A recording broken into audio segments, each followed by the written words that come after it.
Здравейте! Казвам се Нана Петкова и съм терапевт в Skin Solution. Днес ще ви представя една много интересна и иновативна процедура, която се казва карбокситерапия.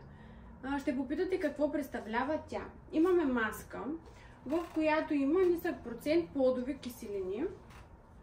Ето това представлява маската. Това е само за лице, като отделно има и за шия, може да се приложат заедно, може и по-отделно спрямо нуждите и индивидуалните желания на клиентът.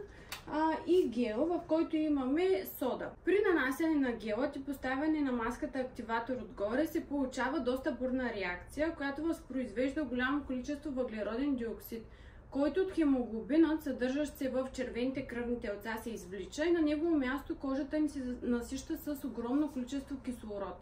Оттам това задейства всички метаболитни процеси, производството на колаген, на еластин, действа благоприятно на всички клетъчни структури, прави моментален детокс.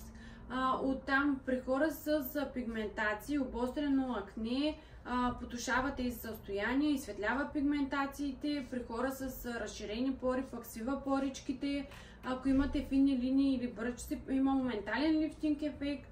Процедурата е подходяща при бременни и кърмачки, няма сезонност, тъй като тук нямаме никакъв възстановителен период.